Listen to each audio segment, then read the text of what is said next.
think a lot of people talk these days about what everyone needs to add to their repertoire to gain success. I like to talk about what we should let go of. And two things that right off the cuff that I think we should let go of are waiting for the right time and waiting for the need to be perfect. It'll never be the right time to start a business, to put yourself out there, to have a kid, to get a dog, to get engaged, whatever the case may be. And that there is no perfect time. You just get in the damn arena and you put yourself out there and you make things happen, and clarity follows action. Your story is super cool. You were on Wall Street. You're basically working through every day. You decide that there's something better come the pandemic. Walk our listeners through your transformation, because I think it sets up everything that you stand for. Yeah, so I love it. So I spent 13 years on Wall Street prior to the pandemic, but really 35 years trying to find myself. I always felt like there was something more out there, just like I believe there is for everybody. And Wall Street was a lot of fun, and I learned a lot of good things there. Discipline. I also stumbled upon personal development, which would be foreshadowing to what comes later.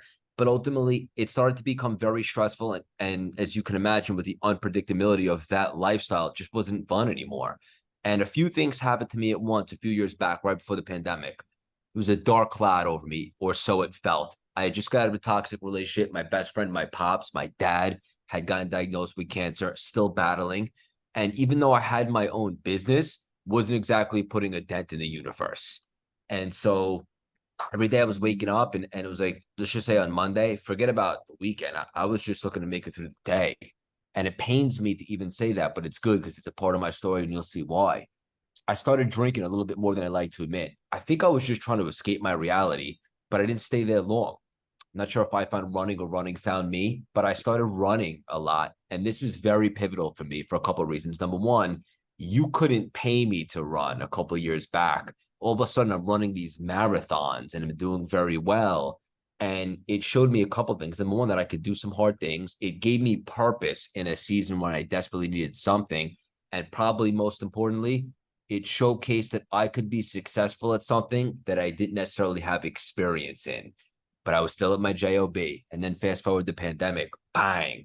I mean, talk about a global awakening. For me personally, I looked at this as an historic opportunity, the great separator, if you will. If not now, then when? And I just got quiet and I made myself available and I started getting these downloads. And it was like, of course, I had been obsessed with personal development 15 years. I think this might be more than just a passion. This might be a purpose. I asked myself what I'm good at. Spoiler alert, we're all good at something. Humbly, I could communicate pretty effectively. Literally the next day in a run, it came to me. I started my CLS brand. I came back home. I put together a whole vision on what this might look like. And just to be clear, there's a big difference between a dream and a vision. I was very specific and intentional. I looked at what I was about to do as a 10-lane highway. I didn't want to rely upon one thing. Speaking, coaching, record book deal, podcast, community, all the things. And then I reverse engineered it. And I said, okay, well, what's step one? Forget about Z. How do we go from A to B? And I built my CLS brand. I started putting out content. And for the first time in my life, I was in alignment. And over the last 3 years, the brand exploded. I say very humbly, we've one of the top podcasts on the planet, as you attested to, sponsored by Mark Cuban, speaking all over the world, the record first time author book deal, the community, all the things. Wasn't only a career reinvention, got engaged, a puppy, the whole thing. And for the first time ever, I'm going to announce publicly to the world, because no one knows this yet. We're planning on announcing it this Sunday. As of this morning, we just hit number 4 on the Wall Street Journal bestseller list, which is pretty cool. So all the things, super pumped. And my assignment right now for the world is to showcase that playing small is canceled, how to think and play bigger, how to get clarity, and how to make a massive difference. I know that's a long-winded answer, but I wanted to give your listeners some context. That's a great answer. I mean, ultimately, I think I personally helped you move to the Wall Street Journal number 4 because I accidentally hit it twice. I ordered your book twice when I ordered it. So, I'm just kidding, but I did get 2 copies, so I have one to give away and one to take notes in. I'm first of all, congratulations, because Thank the you, brother. story is really exciting, and I think it's nice to hear high performers coming to people that have always been working hard, doing the right things, but just not feeling like they're making a dent, not making a difference. One of the questions that comes to my mind, and I've owned a financial advisory practice for 20 years.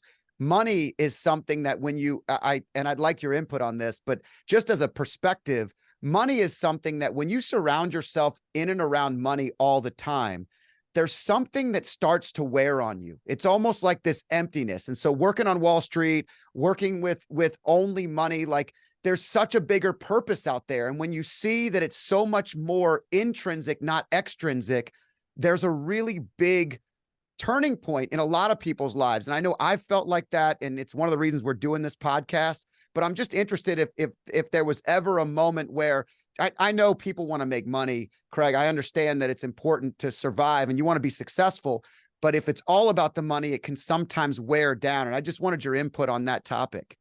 Yeah, 100%. And just to be clear, money is absolutely a part of success, but as I learned, it's a part, not the whole thing.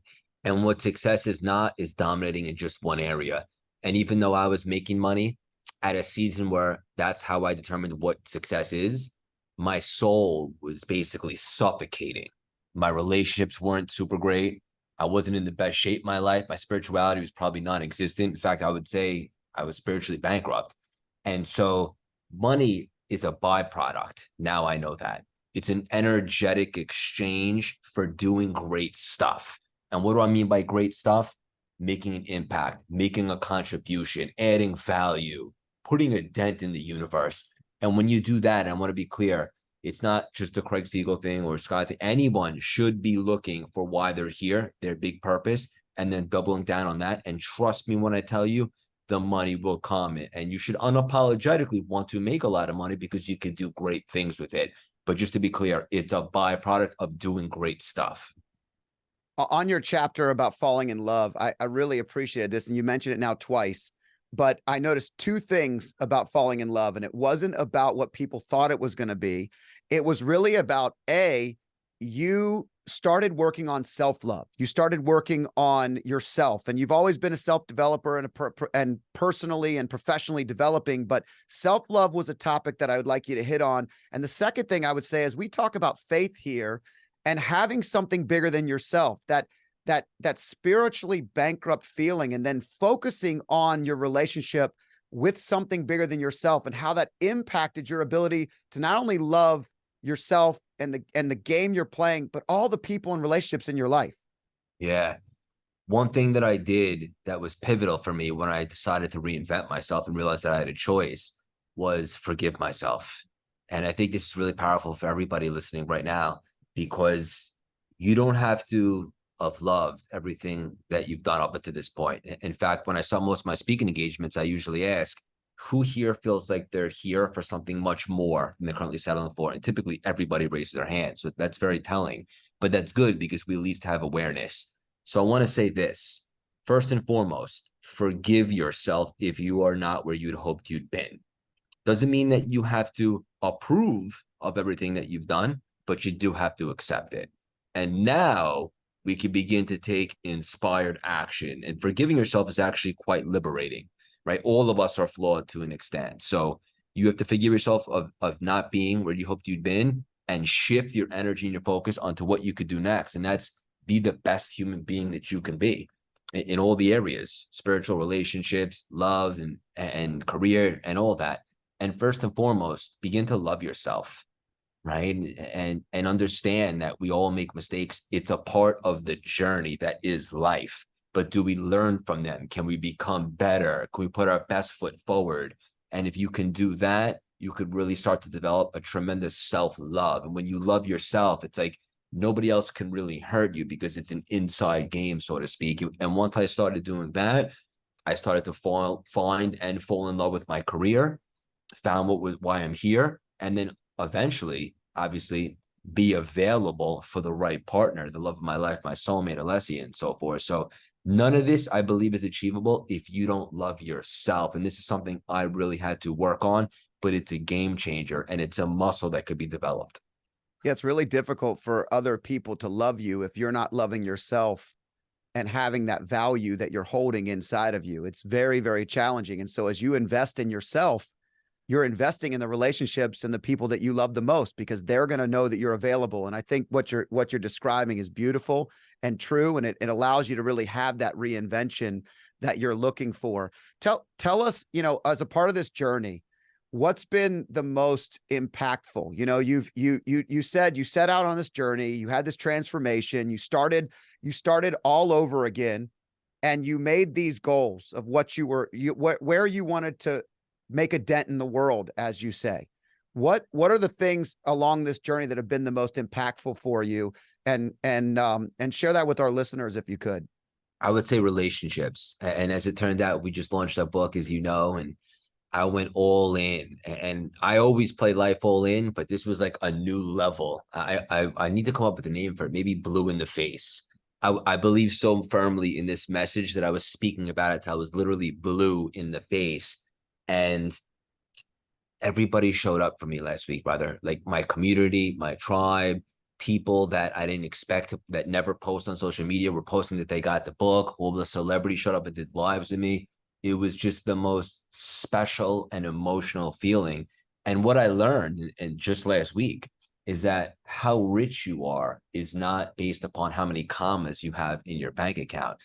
It's the meaningful, special relationships in your life. And everybody showed up for me, and that's so beautiful. But again, that was a byproduct of me focusing on building a community and prioritizing meaningful relationships once I reinvented myself. So I think for everybody out there listening, how can you start to form intentional, strategic relationships that can not only better your life, but that you can add value to them and create win-wins and build rapport and be of service. And it's just the most beautiful thing. So I would say relationship building is something that's available to everybody. And I would highly suggest doubling down on it immediately. Yeah. And when you're talking about building relationships, we talk a lot on this show about the difference between transactional relationships and really investing in a relationship where you're giving first. And what you're saying is that everybody showed up for you because you invested in them, in their careers, in their future, in their opportunities. You highlighted them in special ways. And that's not a transaction. It's not about what they could do for you today. It's really about the investment in the future, and you're giving first. And I think that's a special way to build relationships. It's probably why all of them showed up for you in such a major way. It's so powerful and it's so beautiful. And it's not that I was shocked, but again, people that don't typically put themselves out there on social media, just everybody seemed to rally around the message, and it really is special. And to be honest with you, I'm still processing it and just blown away by the support.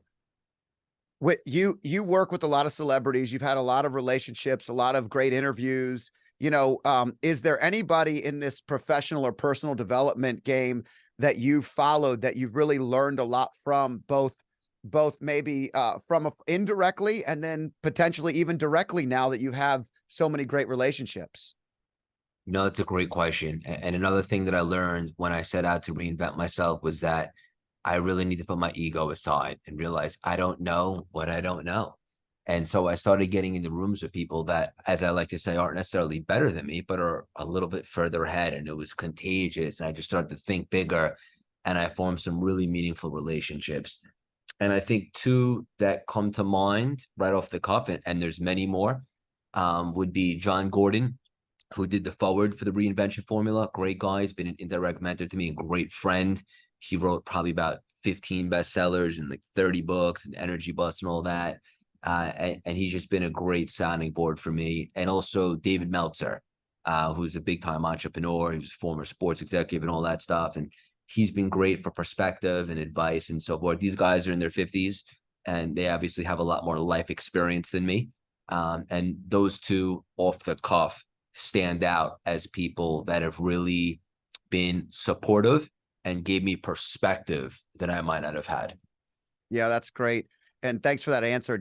John Gordon also, just for our listeners, if you listen to the Damon West interview that I did, he worked with Damon on his book, The Coffee Bean. And that was an interview that I did. And John's just been so influential in so many people's lives.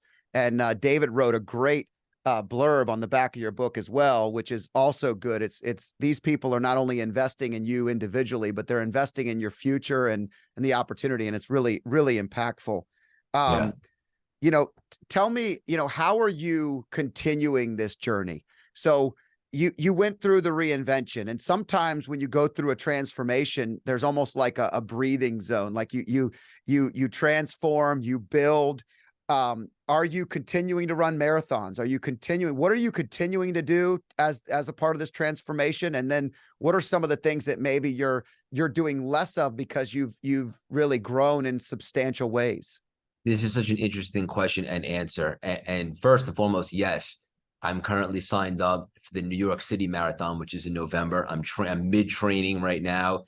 You combine that with a book launch, with raising a puppy, trying to plan a wedding. It's a lot right now, but I feel replenished every single day. I'm high on life. I'm energetic, enthusiastic. I wouldn't want it any other way. It's all abundance, not overwhelmed. In regards to, it's very interesting. And we had our big one and only book launch party event and book signing in Beverly Hills last weekend. And it was magical. People flew in from all over the world to be with us during a hurricane and earthquake in LA. Crazy. But I was thinking about it. This was before we were notified of the Wall Street Journal bestsellers, which, to be clear, is a really, really unapologetically cool milestone, but it was never the goal. The goal was to make an impact, but I'll take it. But I was thinking on the flight home, the only time I ever really got quiet in my life to really reassess what's next was in the pandemic. And it was in that moment that I put together CLS. And the last 3 years have been a hell of a ride.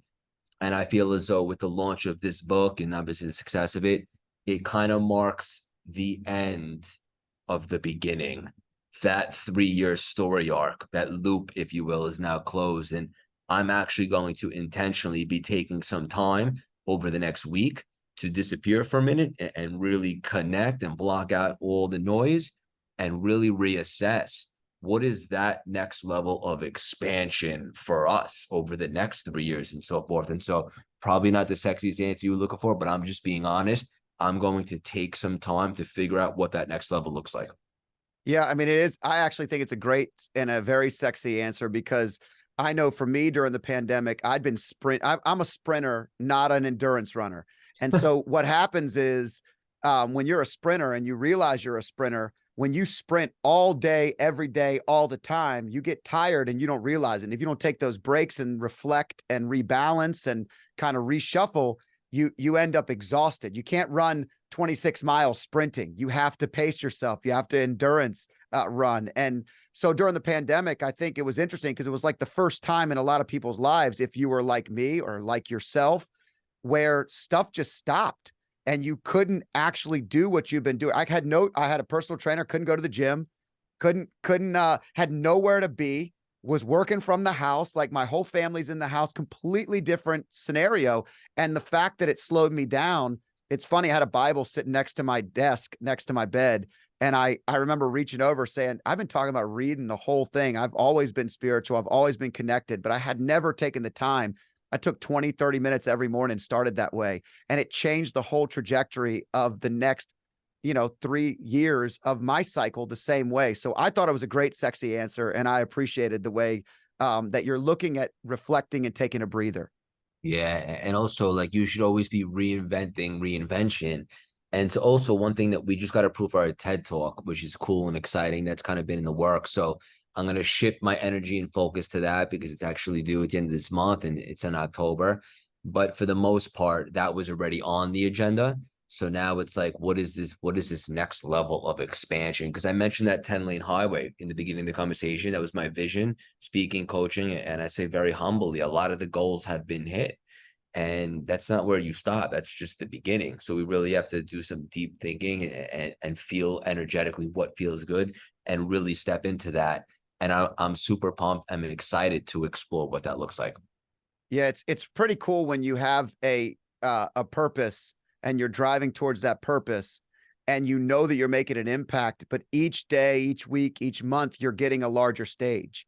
You're allowing abundance to hit you in lots of different ways, and you're expanding the stage and developing from there. And so what you're really explaining is you're not stopping the train. You're going to keep riding the train and developing and reinventing and focusing. You speak a lot about seasons in life.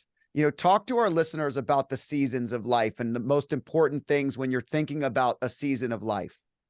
Yeah, everything for the most part is temporary, right? So like, for example, the last 3 months, but probably specifically the last month, has been another level of a season of grind. And this is my first book. And to be honest with you, I don't know if I want or feel called to write another one anytime soon. So I was all in on this. And there's a lot that goes into it, brother, with the launch team and podcast and live and spreading the message and really just showing up, being visible. And so I'm a little bit drained, if I'm being honest. I know that that type of work is not sustainable. So the next season will look a little bit different, right? Not every season is a book launch, so to speak. It's good because when you're going through life, it helps you understand what season you're currently in. So let's just say you're building an empire or you're pivoting, looking to start something new from the ground up. Obviously, there's a season of grind in that because you want to put yourself out there. You want to shake some hands, meet some people, create some relationships. And it won't always be like that. At some point, you get to a season where you could begin to work a little bit smarter, not necessarily harder. You're hiring, you're scaling, you're growing, but it's broken down into seasons and you want to lean into whichever season that you're in. And so I think that's also good because it releases all the pressure and expectations of like, this is not going to be forever. Whatever I'm doing right now, this is a moment in time. It's a season. It's going to last for this long. And then I'm going to shift my energy and focus into a new season. And so I just think it keeps things exciting and refreshing. You're doing a ton of stuff, right? You launched the book. You said it's a busy season. You're exhausted, and at times it gets overwhelming. What's a day in the life look like? How do you keep yourself refreshed on a daily basis? Do you have a routine? Do you do something on a daily basis that really keeps you centered? Yeah. So every day I wake up, my morning routine is pretty the same, pretty identical. I wake up, have my morning cup of coffee, go over my conquer list for the day. I take a moment, I get quiet, I pray, I do my gratitude, and then I crush a workout, non-negotiable, 7 days a week, 365 days a year, unless for some reason I can't, if I'm traveling, whatever the case may be. And it's not to look physically unbelievable like it used to be. That's more for validation. Now it's just for mental capacity. And that's where I do my best connecting, or a run for me is like a moving meditation. And I do all of this probably before most people wake up. So I've already got momentum. I've already crossed some things off the list. And then I attack the day. Each day is a little bit different because I'm wearing a lot of hats right now. We might be filming a podcast, might be at a speaking engagement, might be a virtual speaking engagement, might be a sponsorship call, might be a community call, might be a coaching call. It could be anything in between. So, but the days are jam-packed. To be honest with you, that's how I like them because that's when I stay most on fire, in the zone, enthusiastic. And at the end of a long day, I'm so exhausted. I sleep like a baby, I got to tell you. And there's a big difference because when I was on Wall Street, I come home and I was cooked, but I was depleted. Oh, again, we got to do it again, right? Now I'm tired because I just had such a great, long, go, crazy day. And it's a beautiful thing. But it's funny because we were coming home from Beverly Hills. Sunday was really the red eye. My brother and my fiance and I, and it was still, I guess, the aftermath of the hurricane. And there was a lot of turbulence. I passed out when we were just got in the air leaving LA, and I woke up in New York. My brother and my fiance were like, "You slept through that?" Like it was the most turbulent flight they ever heard in their life. I was wiped. But it's great. I sleep so well because you know why? Because I have peace in my life. I used to not have that, brother. I have peace and I love it. So another long-winded answer, but my morning routine is very important to me. Great answer. I mean, at the end of the day, I think a lot of people find themselves when they feel depleted, like you described, they come home and then they try to suck any part of the day that's left to themselves. They stay up watching TV. They search on TikTok until the wee hours of the morning. They stay up trying to gather a part of the day that they lost because they feel depleted, versus what you're describing, which is the opposite. It's exhaustion in a positive way. You know, you've given everything you've got to the day and you're done. Like I did my best. It's like when I have two kids and when they play in a game, a soccer game, whatever it is, if they give everything they've got and they lose or they win, it doesn't matter because they gave everything they had. The effort was there, the will was there, the love of the game was there, and they finish. And then they're exhausted in a positive way. They're not coming home trying to gather, what else could I have done? How else could I have done this? I need time for myself. It's such a powerful thing. Yeah, and also a great answer. And when I first reinvented myself, when I got quiet in the pandemic, I did this eulogy exercise where I was like, all right, if this was it for me, like, did I leave a legacy? Who would be at my funeral? What would be said? Did it make an impact? Did I contribute? And the answer was pretty much no across the board, meaning I had significantly underachieved. And I arguably, I think I actually disrespected my creator because I know I'm here for more. And that moment created such a sense of urgency for me to get into alignment, get going, make moves, get out of the victim mentality, make stuff happen. And this is pretty deep, but I'm going to do the eulogy exercise again this weekend when I take time to disconnect for a little bit. And I have a feeling I'm going to be able to say, if this was it for me, the last 3 years, I gave this beautiful thing that is life everything I got. And trust me, we're just getting warmed up. But just knowing that I did that is a really great and satisfying feeling. Yeah, I can't relate more in the sense that you know, Father Mike Schmitz, who is really, he runs the Bible Bible in a Year podcast. It's one of the top 5 or 10 podcasts at all times. Phenomenal presenter, but he talks about eulogy virtues. And what's interesting is I've given 4 eulogies of all 4 of my grandparents. I had the honor, because I'm not good at a lot of things, but I've always been a decent communicator. So I've been nominated in different reasons. And one commonality is, in none of those eulogies did I talk about what they did for a living. I talked about who they were as a human, what their impact was to the world, how they were as a father, as a friend, as a spouse, how kind they were. It's all the things that we know, but that we often forget. So when you're going through these eulogy exercises, I love it. And I feel like when you can actually look at not being here anymore with some level of opportunity, not like this end, it's so much more valuable. I can't wait till you experience it, and maybe you write about it or talk about it on one of the social media you know, channels. Yeah, I remember when I had NFL Hall of Famer Brian Dawkins on the podcast. He doesn't do many podcasts, and he said something similar. He was like, "Football is what I did. It's not who I am." And I just thought that was really cool and powerful. It always stuck with me.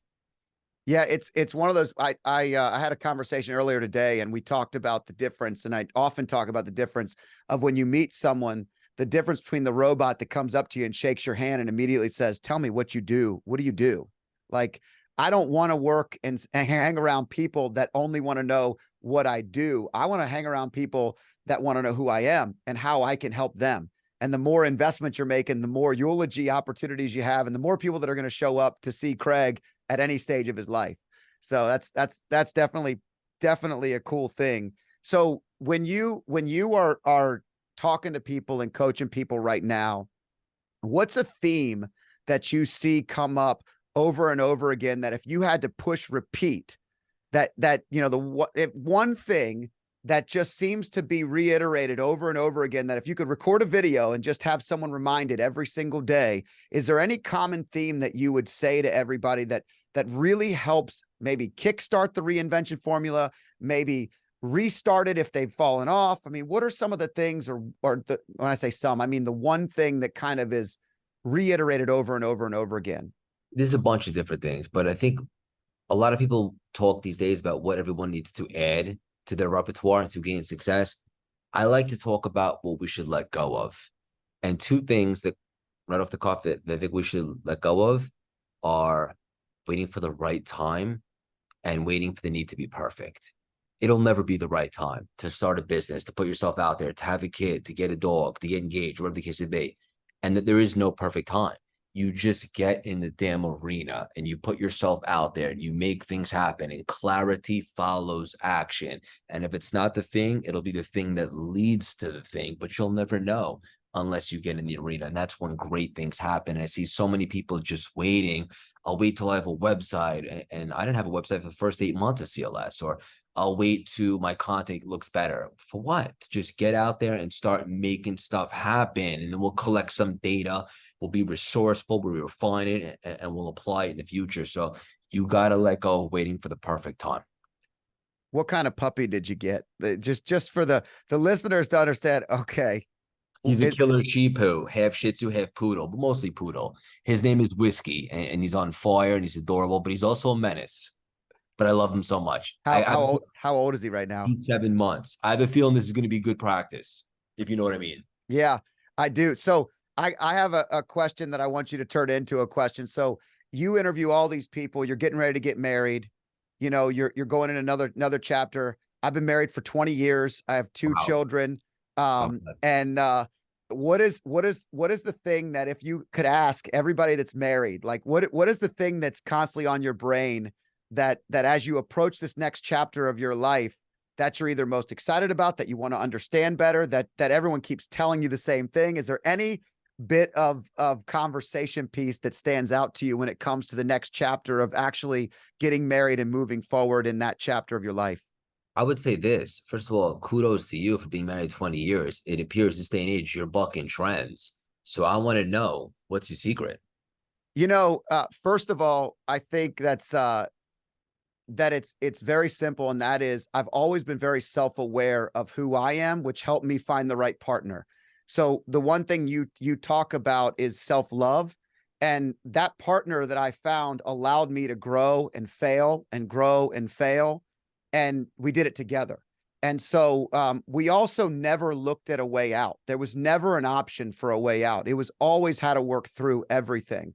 So understanding each other and where we wanted to go, you know, part of planning eulogies and all the things that we're talking about, if we're not on the same page and we're not building towards the same goal, that can be really challenging. We have two sons, and just this week, our youngest son, who's only 14, we dropped off at a Major League Soccer academy where he's going to be training and living outside of our home, which is very, very challenging. And, you know, sometimes in marriage, you can kind of go like this and you go through seasons and cycles in your marriage. But it's amazing how much we leaned on each other in the last week and a half when we lost a piece of ourselves in the week, and how powerful it was to be able to have each other in a moment. And that's, I know it's deep, but that's the value is that, man, she challenged me to be better. She made my vision bigger. She allowed me to think in ways I didn't think, but I helped her see the bigger picture. In other ways, I helped be the resource. We balance each other out in a lot of ways. So long answer, but there's a lot of things, but I'm very grateful for the partnership. Yeah, I think that was a beautiful answer. And I love these long-winded answers. And it's real and it's raw and it's authentic. And I'm certainly going to take your suggestions well, because you're obviously doing something really, really, really right with the relationship game, brother. Well, we failed a lot. And the bottom line is, in the beginning of our relationship, it was a lot about me, which is what young men do. Correct. And that's kind of who I was and where I was at. And luckily we had children pretty young, and we put all of our energy into building something bigger than ourselves. And those are the things that really, really pay off. So it's exciting. So are you how close are you till the marriage? Do you have a date, or have you said all that stuff? Or We got engaged a year ago. It was one of the coolest moments of my life. And then CLS and life and puppy, we got so busy, brother. I haven't even had a second, and she's busy too. And so I'm committed, now that the book is kind of behind us, to taking some of that energy and allocating towards helping and assisting and planning a wedding, because I would say that's priority number one for me in 2024. Where are you going to go? What do you guys have a bucket list place that you want to go visit together as a part of the honeymoon, or anything that you've laid out that you haven't been able to do, but now that you're going through this successful season and into the next chapter, where you plan on traveling or doing together? Yeah, you know, it's funny. We talked about going to Paris a lot because neither of us have been there. That's probably not the coolest place, but I just always had a thing. I always wanted to go there. Some people say it's overrated. But other than that, we've taken a couple of trips over the last 2 years, mostly like beautiful, like tropical places. You know, there's two types of trips. There's one where you can, and I quote, relax. And then there's one where it's like sightseeing and exploring and doing all that. So I'm not really sure, if I'm being honest, but we do kind of want to do a destination wedding. So we'll see what happens with that. Well, I love it when people try to tell me what is a waste of time or overrated, because I don't care what anybody thinks. Same. And Paris is badass. There's something about Paris. We went to Paris the first time we flew. We were going to Sicily, and we decided to stop into Paris and just take a hopper flight to Sicily. So we spent one day in Paris. We did a bike tour for 4 hours, all through like the back gardens and all the touristy things. And it was just a phenomenal trip. And just recently we went back through for another day and we did the same thing where we just kind of spent a night. This time we rented a place, had a terrace, ate dinner at a really nice spot. Like, it was just super surreal. And Paris has a romance to it that Absolutely. the city has something special about it. And the French people are awesome. You know, I feel like everybody likes to tell you their version of it, but man, my version was pretty awesome. And I think you guys will really appreciate and love it when you do make that trip, even if it's a stopover. I'm glad to hear you say that, if I'm being honest. And I think when you talk about travel, that's the other thing that's really important, is you're stretching your comfort zone when you travel. So sometimes you vacation, right? And you go to these places and you're just sitting around and chilling and getting a good tan and having some drinks and hanging out by the pool. And other times we just went to Europe and you're literally seeing every site. You're exhausted. You're 20,000 steps in a day. Two different versions of a trip. Both will test your relationship in different ways. So it's a good thing to have both. Yeah, and also I'll say this, there's something really magical and spiritual and energetic about just being in a different location and being able to kind of be available for some new creative divine downloads. Like recently in Antigua, and I just got some really, really, really good ideas. So I actually think that traveling, and as I like to say, touching the dream, should be a part of everybody's repertoire, just for the very simple fact that you get new energy and kind of a new refreshing perspective. So I think traveling is very, very, very good for you. Yeah, when you know, it's funny when you go somewhere like Hawaii, for example, and I'm on the East Coast like you, the whole day is essentially passed by the time you're getting up. And it's like 5 or 6 in the morning, and I'm already answering 50% of the emails, and I'm done in like 30 minutes. And you got the whole day in front of you. Like, just the freedom that you get by being in a different time zone sometimes can allow you to feel something you can't feel at home. Yeah, but then on the way back, you feel it the other way, right? Yeah. Yeah. I mean, I'll be honest with you, dude. I'm 45 and Are you? yeah, I'm Look great. 45. Thanks, man. I appreciate it. Well, 45 is very young. Yeah, But I agree. all of our mutual friends tell me, just, and then I want you to continue, No, you're that fine. they didn't actually hit their stride or put it all together in their life until their mid 40s. So I actually can't wait to be your age.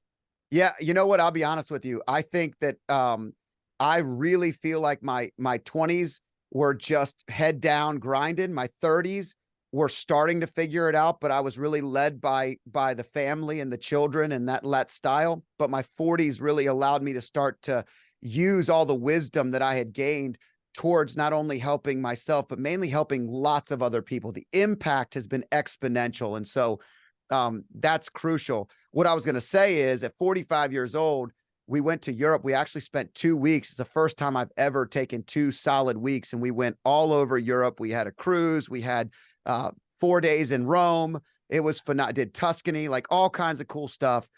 And we came back, to your point, I was exhausted. It was like 3 days. And my wife and I were like, we've done this so many times. And I said, we've never done it for 2 straight weeks where we got acclimated. We were on European time. We were taking siestas and we were drinking in the afternoon. And I mean, like, life was good. You come back and you're like, oh shit, now it's back to everything all over again. So it's funny, when I started traveling a lot for speaking, I really try to collapse time and play chess.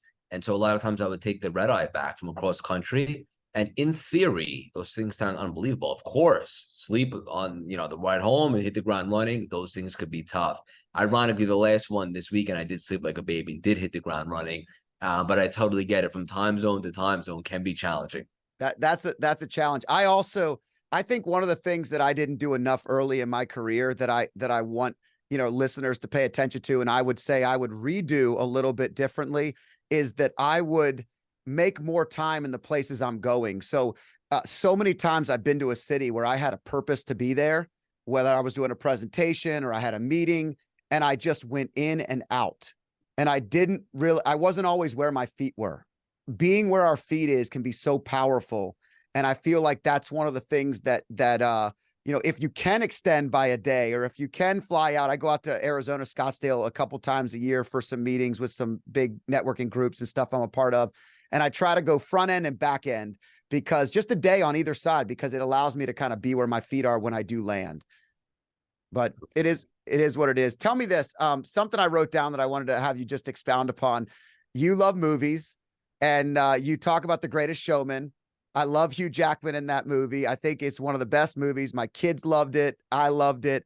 Talk about the impact and how that made the book, because I know that that's an important topic, but it's really a cool story.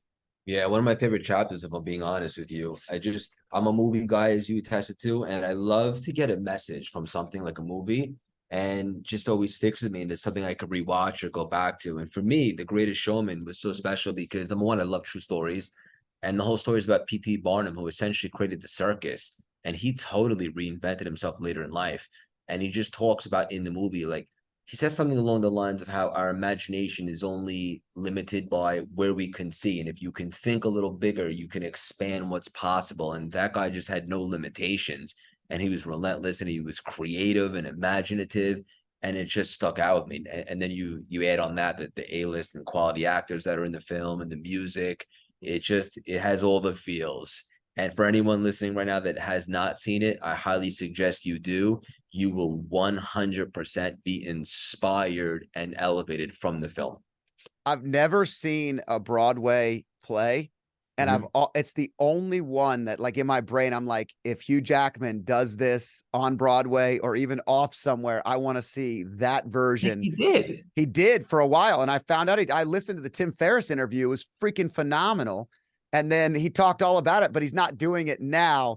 And I'm like, man, I wish I would have had the chance to have seen it, because the movie is so underrated. But the messaging is really that I can be anything that I dream of. And at any stage of life. Man, at any stage, you are right where you're supposed to be.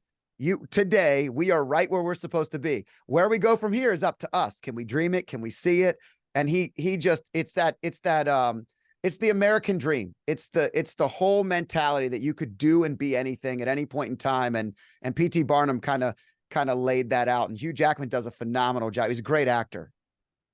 Oh, forget about it. Hall of Famer. And he's still going. I think he's about to play Wolverine again in Deadpool 3. Just so diversified. He sings, he dances, he does the action. He really is terrific. And the supporting cast in that movie is great too. And I got to tell you, the soundtrack is just unbelievable. And I'm not really into musicals, but that movie is just something different. Yeah, I think it's because it goes to our MO. I mean, at the end of the day, if we're talking about the reinvention formula, this is exactly what it's about. And so you feel something completely different when every song, I've done the Peloton ride to The Greatest Showman like 3 times. Yep. And I need pump up music normally. And that thing, I'm like, the whole time, I don't even barely know I'm riding. It's so cool. So, it is what it is. But listen, help us come to a close. How do we follow you? What are the things that our listeners can do to get more of the reinvention formula, to be a part of this train that's moving fast, to see the TED Talk, all the things that are coming in the future? Yeah. First of all, thank you, brother. I really enjoyed this conversation. It hit a little differently. Anywhere you grab books, the reinvention formula, anywhere you listen to podcasts, the CLS experience. If you want to check out some of the cool stuff we have going on, we have an unbelievable community, which is exploding, the CLS membership. Go to cultivateLastingSymphony.com. If you like free inspirational messages throughout the week, feel free to text us 917-634-3796. Text the word Scott so I know you heard it from here. And to the best of my abilities, I love to respond. It'll be me, not my team. Obviously, I can't do it as much as I once did because we have so much going on. But come say hello and interact with us on social media at Craig Siegel _CLS. So, Craig, you've accomplished a ton, but all of the best of your life is ahead of you right now. You have a marriage, a new puppy. You've got a great opportunity, man. I'm so proud to be able to have this conversation, honored to learn from you and to listen to your story, and look forward to all that you're going to accomplish in the future. Thank you so much for being a guest today on the show. Thank you so much for having me, brother. I love this. I hope you enjoyed this podcast. If you liked it, there's more where this one came from. Click here and enjoy some more.